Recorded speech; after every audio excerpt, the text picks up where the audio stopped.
Chapter 10. Grim Discoveries. The chaos of the warehouse crackled with energy as Joshua fought back against the thugs, adrenaline coursing through his veins. Clara, finally free from her chains, scrambled to her feet, her eyes wide with urgency. The girl who had fired at the light fixture was already moving toward an exit, calling back to Joshua. "This way!" she shouted, her voice cutting through the clamor as flames flickered ominously in the corners of the room, smoke curling into the air. Without a moment's hesitation, Joshua grabbed Clara's hand, pulling her along as they raced toward the exit. The dark-haired man, furious and desperate, seemed to vanish into the shadows, but Joshua couldn't dwell on him now. All that mattered was getting Clara to safety. They burst out of the warehouse into the cool night air, and he could hear the distant wail of sirens approaching. In the commotion, Joshua took a moment to catch his breath and orient himself, taking in the sight of the girl who'd helped them. "Who are you?" Joshua asked, glancing back at the entrance, where the sounds of chaos still echoed.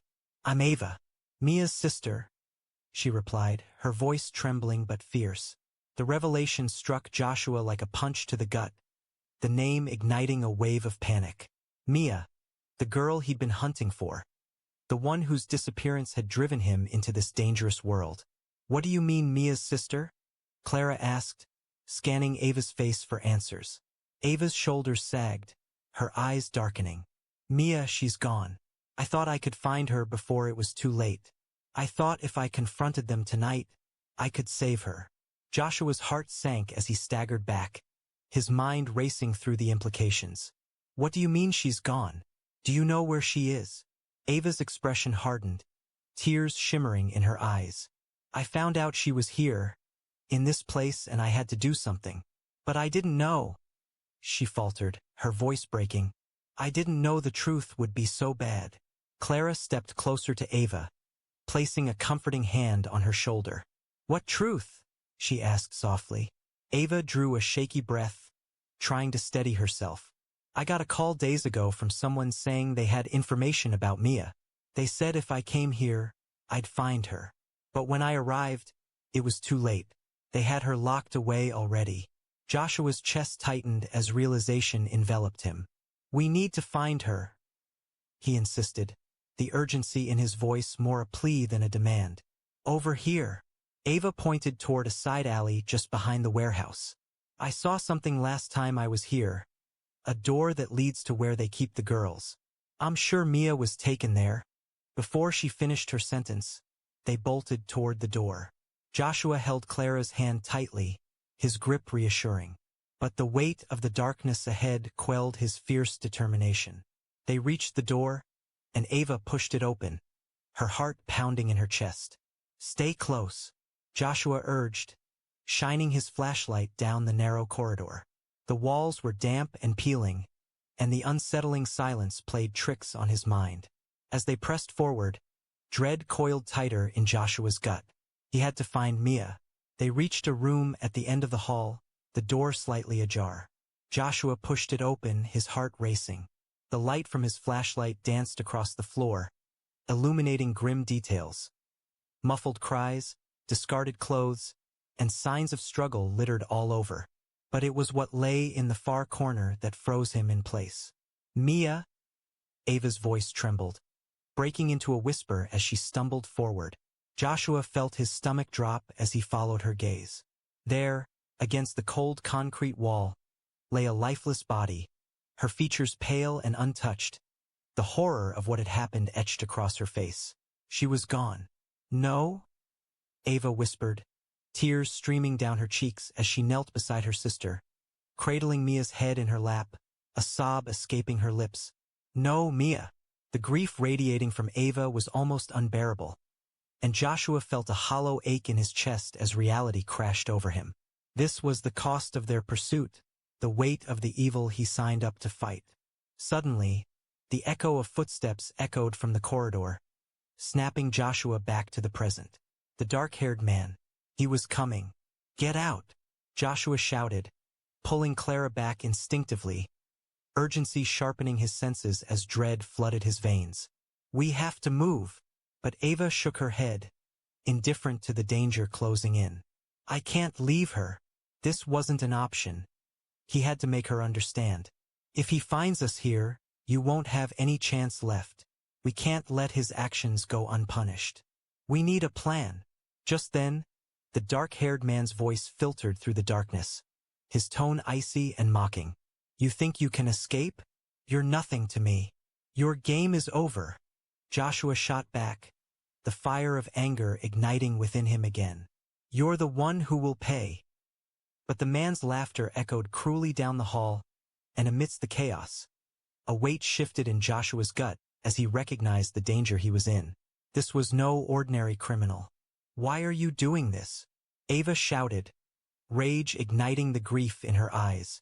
Because I'm cleaning up loose ends, sweetheart, he replied, stepping into the light, unflinching as he revealed his face. The same features that had once worn a badge, betraying the trust of those he was supposed to protect. It's a shame that you have to see this now, but Mia was a liability. A mistake I had to fix. You're a monster, Clara spat, her voice strong despite the terror they faced. The man's expression darkened. You don't know the half of it. You'll soon understand that nothing and nobody can save you from the reality of this world. It's far more dangerous than you think. Joshua's mind raced, a plan forming amid the clamor and despair. He had to act, he had to protect Clara, Ava, and whatever remnants of justice they could salvage. We fight back, he decided, voice unwavering. We're not pawns in whatever sick game you are playing. We'll bring the fight to you. As the man stepped closer, eyeing the group with disdain, Joshua squeezed Clara's hand and nodded at Ava. A surge of determination coursed through her. They were down but not out. In that harrowing moment, fueled by grief, anger, and the desire for justice, Joshua felt an ember of hope spark within him. He motioned to Clara and Ava to take cover behind the remnants of some crates, while he positioned himself nearer to the entrance, ready to confront the man who had caused so much pain. What are you planning to do?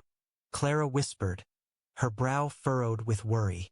I have a weapon, he said quietly, drawing a small knife he'd hidden in his boot earlier. It may not be much, but we have to distract him. We can't let him escape. Ava's eyes went wide, a fierce determination igniting in her. You might be right. If we can corner him, we can keep him from slipping away. The footsteps grew louder. The dark-haired man was almost upon them. Joshua tightened his grip on the knife and exchanged a meaningful glance with Clara and Ava. They were bound by loss but united in their resolve. In one swift motion, Joshua jumped out from behind the crates, his knife gleaming in the dim light. You want to fight? Let's go, he yelled, charging at the man, who was taken aback by the sudden aggression. Caught off guard, the dark-haired man barely had time to react. Joshua aimed for a disarming strike, but the man deftly sidestepped, retaliating with a punch that sent Joshua stumbling back against the wall. Pain shot through him, but he fought through it, determination burning in his chest. Ava, still kneeling beside her sister, called out, You don't have to do this. You can still walk away. The man scoffed, a sinister smile spreading across his face. And leave loose ends for the cops? I don't think so. This is how it ends. For all of you. Clara, though hidden, breathed heavily, and her eyes darted around the room for anything that could serve as a weapon. She spotted a heavy metal rod lying on the ground. With a sudden surge of bravery, she picked it up and with all her strength she swung it towards the dark-haired man's head. His eyes instantly widened in shock, and without time to react the rod impacted his head. And with a final, pained gasp, he crumpled to the ground, the weight of his past finally catching up to him. Let's go, Joshua yelled, adrenaline propelling him. We can't waste any time. The sirens are nearly here. Clara and Ava, hearts racing, rushed to join him. They navigated through the maze of crates and debris, and within a minute or so they stood at the entrance they had come through, the cool night air waiting to welcome them. As they stumbled back into the parking lot, they froze. Police cars were arriving, lights flashing and sirens blaring. Unaware they are about to bear witness to the chaos that had unfolded within the warehouse. With the police now in sight, he took a step forward. The truth had to come out, and so began their final stand, a moment of conviction and justice amid the heartache. As the sirens wailed into the night and darkness began to recede, the light of truth surged forth, restoring not just the possibility of justice but also a sense of hope for the future. The loss of Mia would linger, an ache that would never fully heal, but together they could forge a path to redemption, honoring her memory and bringing down a corruption that had hidden so many truths for too long.